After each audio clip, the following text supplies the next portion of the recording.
Hello girls, good morning. So we are going to learn today about the deficit financing. This is there in your book.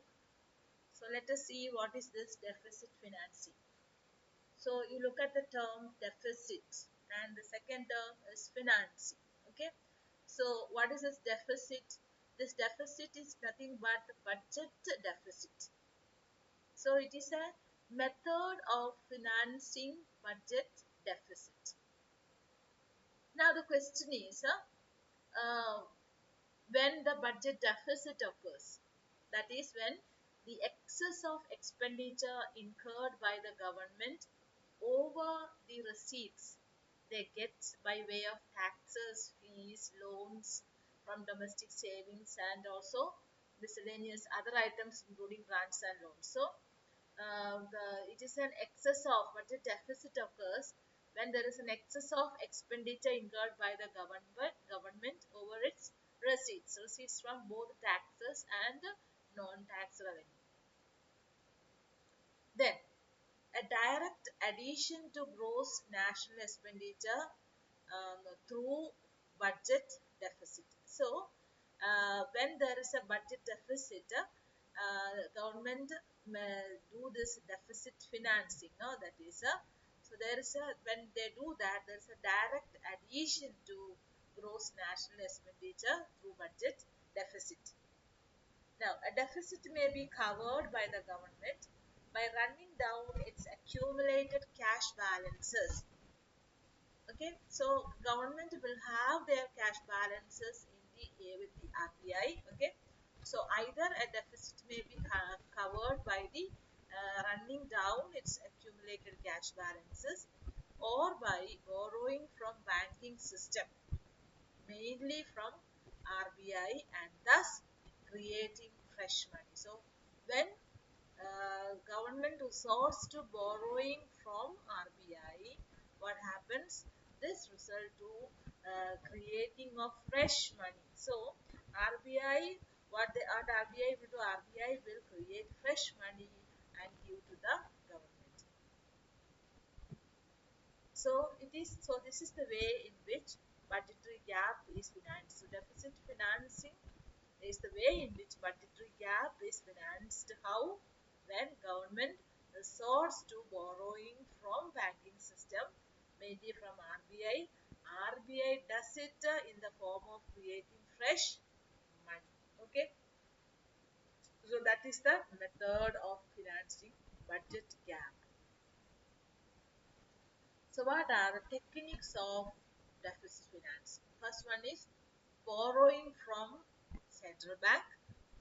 Second one is running down of accumulated cash balances, that is withdrawal of cash balances by the government from the central bank. Government will have its own cash deposited with the central bank. So government can withdraw those cash balances from the central bank. And the third one is the government may issue new currency. So these are the three methods of deficit financing. But now you see, when the government borrows from central bank, which is a not issuing authority, the central bank simply issues more notes and gives them to the government against government securities. So this is how the problem with this that running down accumulate cash balance is not a problem as such, but then the other problem is when the government borrows from the central bank. As you know, central bank is a not issuing authority. So what happens? The central bank will simply issue more notes and gives to the government against government securities. So against government securities, the central bank will issue more notes. So that is the where like that is where lies the problem actually. Now, why this deficit financing is adopted?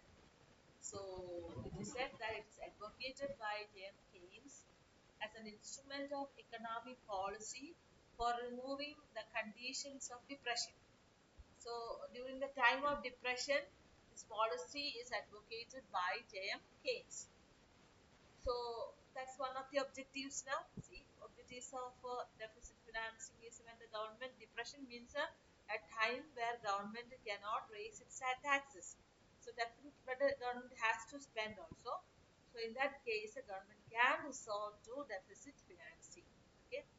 So this it is a method of financing, method of meeting financial needs of the government in times of war, when it is difficult to mobilize adequate resources through normal methods. So, the deficit financing is normally adopted when, especially during the time of in times of war, when it is difficult to mobilize adequate resources from the people through normal methods.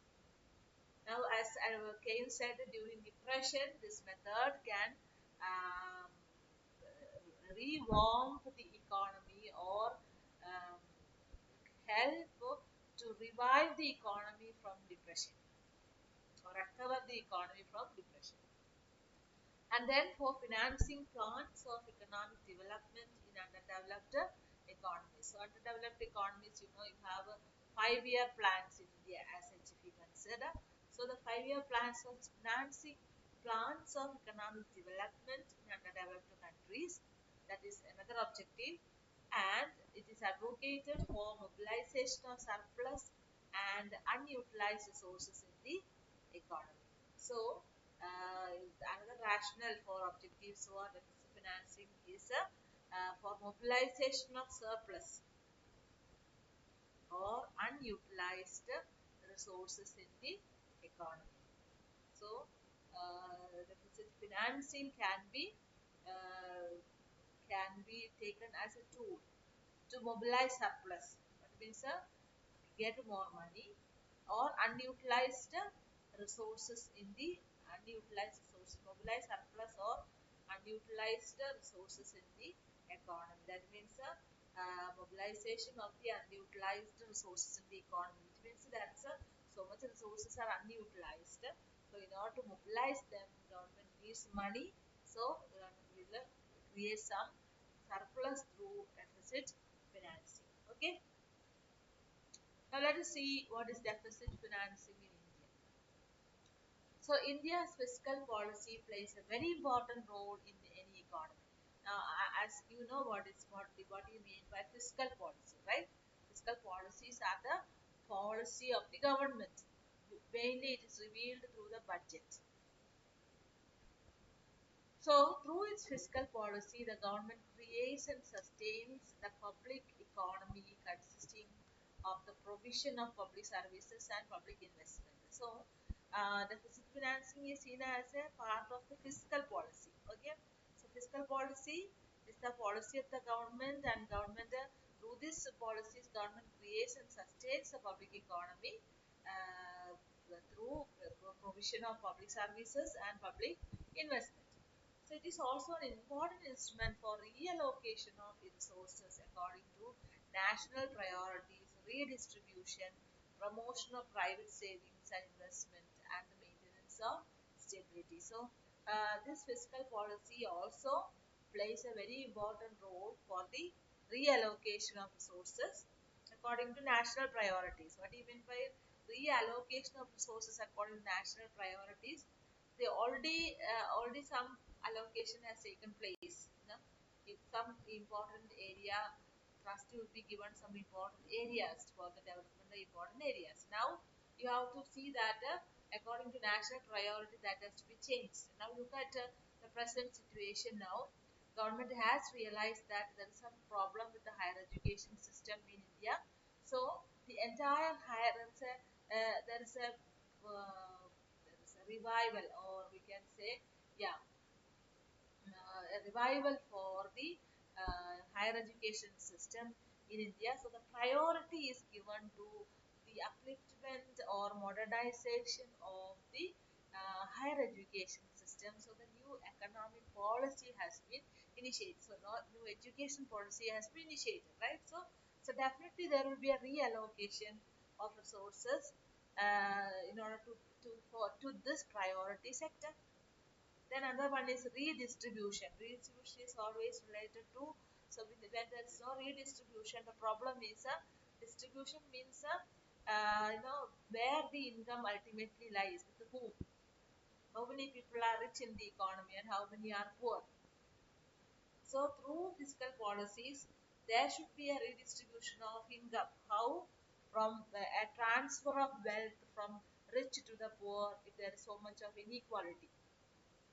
Then promotion of private savings and investment, and also maintenance of stability. These are all instruments of, the objectives of fiscal policy. Okay. If the fiscal policy is not managed in a prudent way, then it can create a fiscal mess. So the problem is that fiscal policy plays a very important role, but then if the fiscal policy is not managed, what happens? In a prudent way, if it is not managed, it is going to create a fiscal mess. Now, mess means, what is a mess? Mess means not the mess for food. Here, mess means വല്ലാത്തൊരു അവസ്ഥയിൽ, അതായത് it becomes a mess എന്ന് ഉദ്ദേശിക്കുന്ന ചളി ചേർക്കാണ് ഉദ്ദേശിക്കുന്നത് മലയാളത്തിൽ പറയുകയാണെങ്കിൽ. So mess means it will have its own drawbacks. Many drawbacks will be there. Okay, or negative elements will be there. No.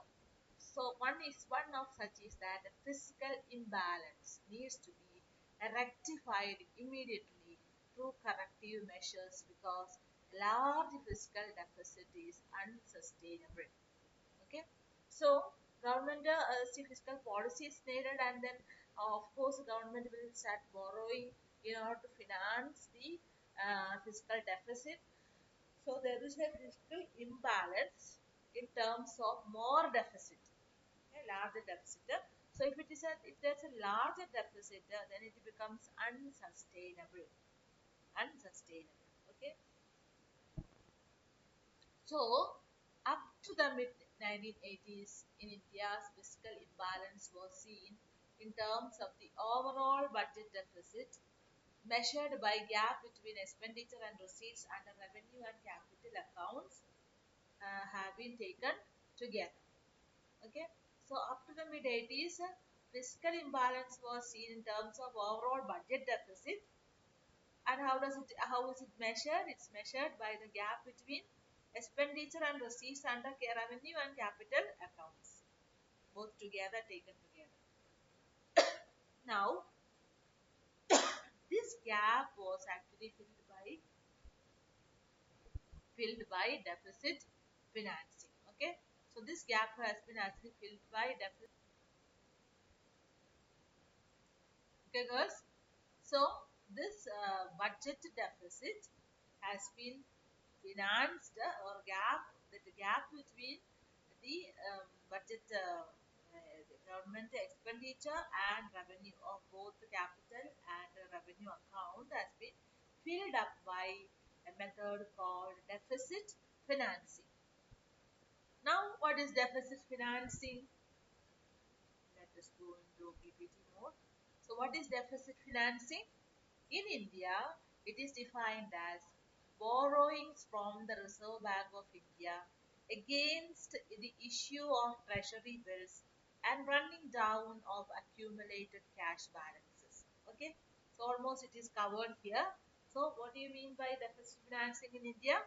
Borrowings from the Reserve Bank of India against the issue of treasury bills and running down of accumulated cash balances. Now, what happens when the government borrows?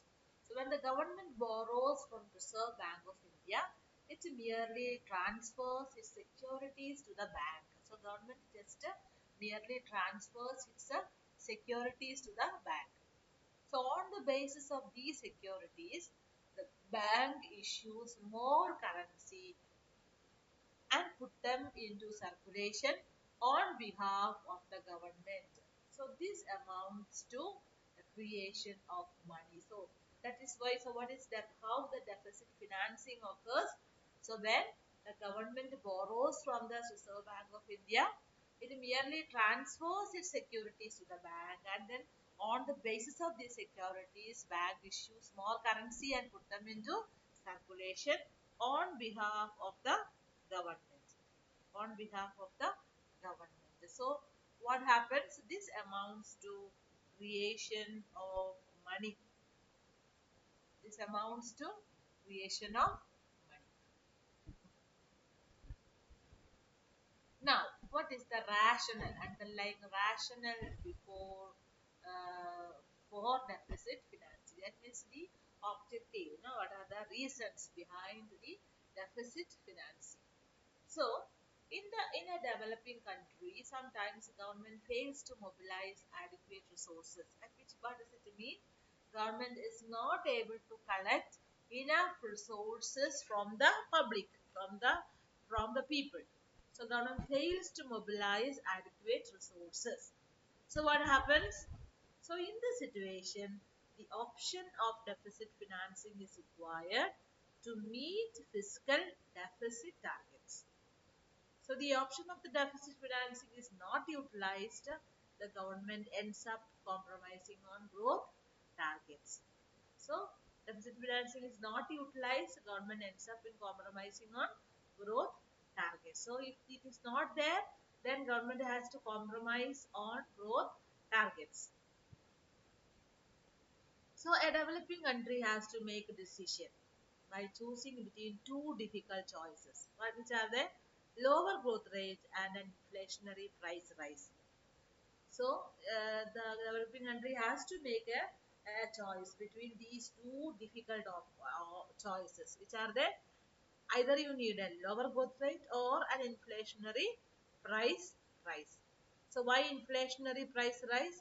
Because when the government creates fresh money, it may lead to inflationary pressure. But if the government does not do that, what happens? It has to sacrifice its growth, because growth is not possible unless government spends. Money must be there to spend. So it is held that out of the two options, the price rise is a lesser evil and has to be preferred to a lower growth rate. So when the government has these two choices in mind, what happens? Then among these two options, the price rise is the government opt for deficit financing. How? So it will opt for a price rise, that is through the fresh creation of money, because it is a lesser evil and has to be preferred to a lower growth rate. So what is more important is growth rate. So government prefers a price rise through deficit financing. So the resources to deficit financing, the recourse to deficit financing is taken largely because the government fails to mobilize enough resources from other options. So it's not that the government is not negotiating. Government is trying its best to collect revenue from other sources, but when everything is not working properly, what happens? The government resorts to deficit financing when it fails to mobilize enough resources from other options. So additionally, it also occurs because of the rapidly growing expenditures. So another issue is that the expenditures are rapidly growing, so it needs money. So that also is another rationale behind deficit financing. Then at times the government has also failed to curb expenditure on unproductive non-developmental activities, as it has lacked fiscal prudence. So this is also another reason. Government also failed to curb the expenditure on unproductive non-developmental activities. Okay, because of its lack of fiscal prudence. So it needs more money. Okay, so that is how the rationale behind it. Then now let us move to what are the consequences of deficit financing. What are the consequences of deficit? What happens when the government does deficit financing? Now, deficit financing can have a useful role during the phase of depression in a developed economy. We have already discussed that. So, it has said during the phase of depression, it has a useful role in order to drive the economy, which is suggested by Keynes.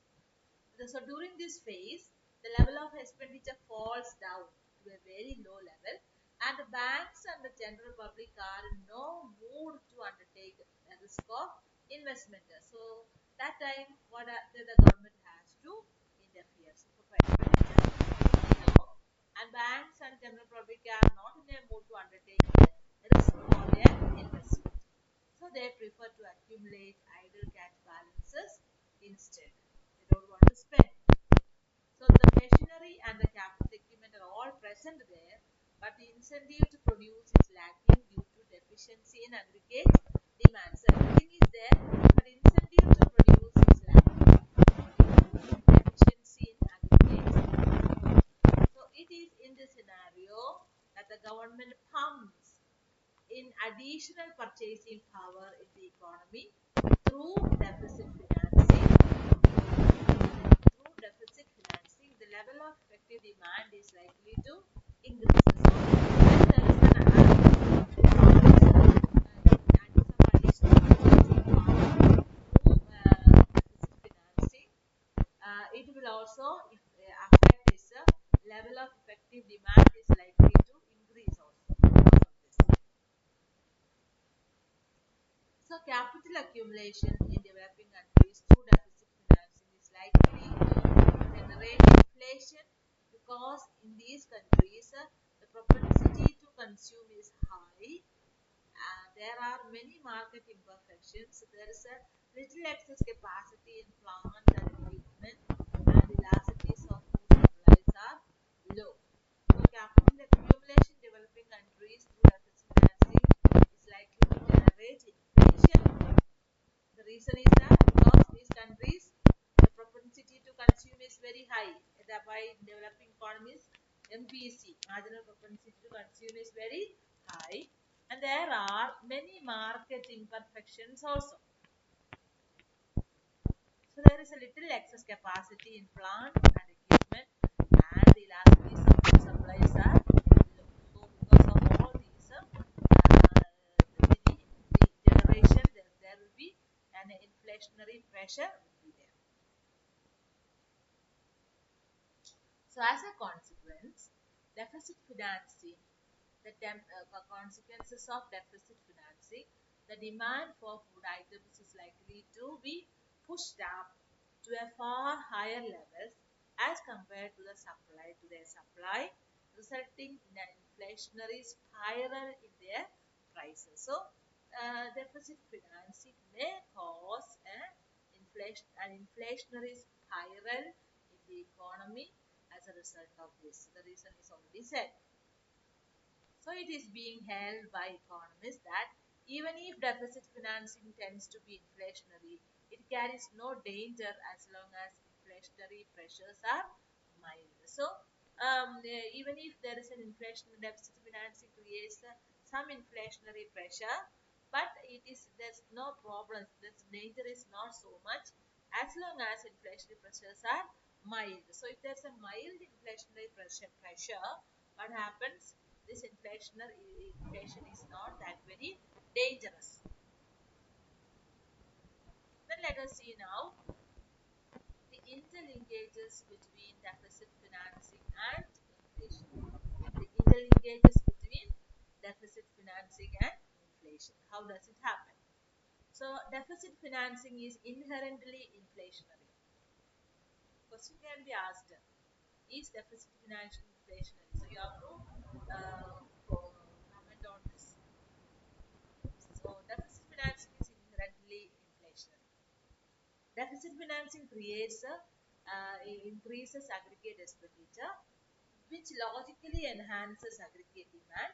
Consequently, the danger of inflation is always there. So now, if you say that deficit financing is inherently inflationary, then you have to say how. So how it is? Because it increases aggregate expenditure.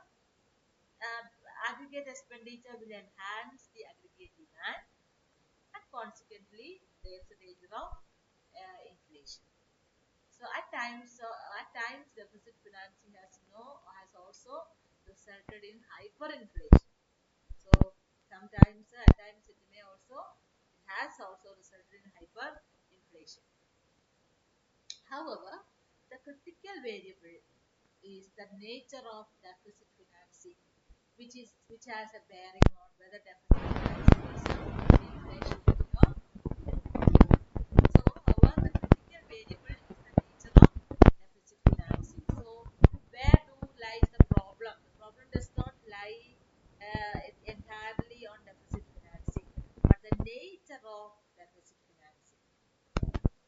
has a bearing on the deficit financing situation. Now, what is the nature of deficit financing, or what type of deficit financing will lead to inflation? If the deficit financing is unproductive in character, which means it is used for war expenditure and many other unproductive activities, okay, it is definitely going to be inflationary. So, deficit financing is inflationary if it is spent on if it is made on unproductive items like financing the war. However, net consequence is different if a development expenditure is made via instrumentality of deficit financing. So, through deficit financing, okay, if the developmental expenditure is made, then there is some difference. So in this case, deficit financing may not be inflationary, although it results in an actual increase in money supply. So deficit financing, of course, it will lead to increase in money supply, but it may not be inflationary if the nature of deficit financing is for developmental purposes, productive purposes. So it is being held that deficit financing undertaken for the purpose of building up useful capital during the short period of time is likely to improve productivity and ultimately increase the elasticity of supply curves. So in this case, productivity is raised and which acts as an antidote against price inflation. So you see now, deficit financing is undertaken for the purpose of building up useful capital during the short period of time. It is likely to improve the productivity and ultimately increase the elasticity of supply curve. For example, suppose government constructs through deficit financing, government constructs a dam which is used for irrigation, especially for agricultural purposes. So, what happens? Because of that, more water supply reaches to the crops, and as a result of that, the production will increase and the supply curve will shift rightward. Okay, so it will affect the elasticity of supply. So in this case, the productivity is raised, which acts as an antidote against price inflation. So whenever there is a increase in productivity, then price inflation is not a problem, because already there is a matching production is there. So the most crucial thing about deficit financing is that it produces economic surplus during the process of development. So you see, if it is able to produce economic surplus during the process of development, it's actually able to produce a surplus during the process of development. So by economic logic, the multiplier effects of deficit financing will be larger if total output exceeds the volume of money supply. Consequently, the inflationary effect will be neutralized. So, by economic logic, whenever government spends or government creates money, it has got a multiplier effect of deficit financing will be larger. So if total output exceeds the volume of money supply, this means the total output will be much more than the total volume of money supply which is issued by the government. So consequently, the inflationary pressure will be inflationary effect will be neutralized. So if there is a output exceeds than the volume of money supply, then what happens? The inflationary uh, pressure can be neutralized. So deficit financing helps in meeting the liquidity requirement of the growing economies. So deficit financing helps in meeting the liquidity requirements. I hope you know the meaning liquidity. Liquidity means that means the fast you can take the money. So liquidity requirements of the growing economies. So actually, a mild dose of inflation following deficit financing is helpful to the whole process of development. And deficit financing is not anti-developmental if the resultant inflationary spiral is only moderate. So, if the resultant inflationary spiral is only moderate, then it is not anti-developmental. However, in most cases, deficit financing causes inflation and instability. It is inflation prone compared to other sources of financing. Some of the pros and cons is already written there. It's beneficial. There has been a huge expansion of governmental activities. It has forced governments to mobilize resources from the different sources. As a source of finance, tax revenue is highly inelastic in poor countries. Also, government in these countries are under political compulsion not to impose fewer taxes. So if they do so, they may lose the political support of the electorate. So because of these reasons, they may resort to deficit financing. Okay. So additionally, public borrowing is also insufficient to meet the expenses of the state. So whenever public borrowing is insufficient to meet the expenses of the state, the government can resort to deficit financing.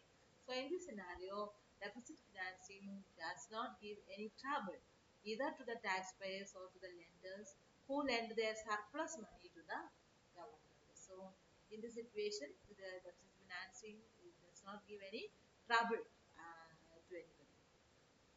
Hence, the instrumentality of deficit financing is most popular to meet developmental expenditure. Deficit financing does not take away money from the pocket of anybody and yet provides massive resources to be utilized for further. In India, deficit financing is associated with the creation of additional money by borrowing from the Central Bank of India. Interest payments to the RBI against this borrowing come back to the government of India in the form of profit. So thus the borrowing or printing new currency is virtually a cost-free method. In sharp contrast to this, borrowing involves payment of interest cost to the lenders. So financial resources that a government can mobilize through deficit financing are certain and exact figures are known before.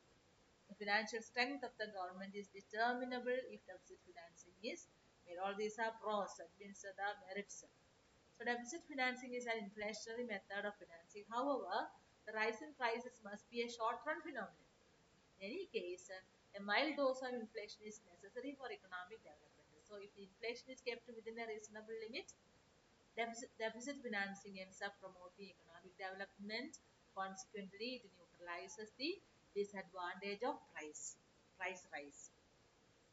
So deficit financing has certain multiplier effect on the economy. This method encourages the government to utilize unemployed and underemployed resources. This results in more incomes and actually ends up in promoting employment in the economy. So you see so many advantages. Now, what are the disadvantages we have already discussed? It is important to understand and critically analyze the disadvantages of deficit financing or the negative effective of deficit financing. Which are they? It is actually a self-defeating method of financing. This is so because it always leads to an inflationary rise in prices and proves to be a vicious cycle as some countries go for persistent deficit financing. So the problem is that it is called self-defeating method of financing, which means the government is not able to realize the fund, mobilize funds from the people, so it resorts to financing as admitting their failure. So why another reason is that because it will create inflation, okay, and it may cause also a vicious cycle because countries will again go for persistent deficit financing. So deficit financing induced inflation helps to produce classes and businessmen to flourish. So see, so one group of people are produced, are helped to flourish. That is, a producer produce classes and classes and businessmen to flourish. However, fixed income earners suffer very much during inflation. This increases the gap between the two classes. So consequently, income inequality will increase. Income inequality will increase. So another significant negative fallout of deficit financing is that it creates significant distortion in investment pattern. So it creates distortion in the investment pattern. Actually, the investors have a higher profit motive. So they tend to invest their resources in quick profit yielding industries. However, investment in such industries is not beneficial in the interest of a country's long-term economic development. So deficit financing may not produce the beneficial results in the creation of employment opportunities. Generally, additional employment opportunities are not created in poor, resource deficient countries. This happens because these countries lack raw materials and types of machinery, even if adequate finance is made available via instrumentality of deficit financing. So the problem is that the prescribed goal of employment creation mostly may not take place because of the lack of raw materials and the type of machinery, etc., are inadequate, and the inadequate finance is made available via instruments. Okay. So if the finance is really inadequate, so it will not happen. Under inflationary conditions, the value of money goes down. So in this scenario, the purchasing power of money declines. Consequently, the country experiences a flight of capital abroad for safe returns. This leads to scarcity of capital. So that's also a danger of a flight of capital abroad for safe returns because of the inflationary pressure and the resultant decrease in the value of money. So this deficit financing method causes a larger volume of the deficit in a country's balance of payment scenario. Um, Causes a larger volume of deficit in the country's balance of payment scenario.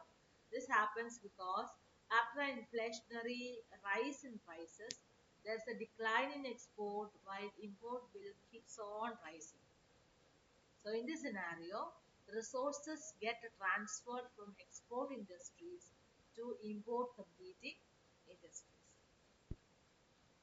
So in conclusion, despite the perils associated with the deficit financing, it is quite inevitable that the governments in poor and developing countries will employ this method of financing. It is a necessary evil. It's almost like a double-edged sword. Its success is actually premised upon the way in which it is issued, it is used. It can be very useful if robust anti-inflationary measures are employed to combat inflation. The key challenge lies in the keeping the inflation within a reasonable limit.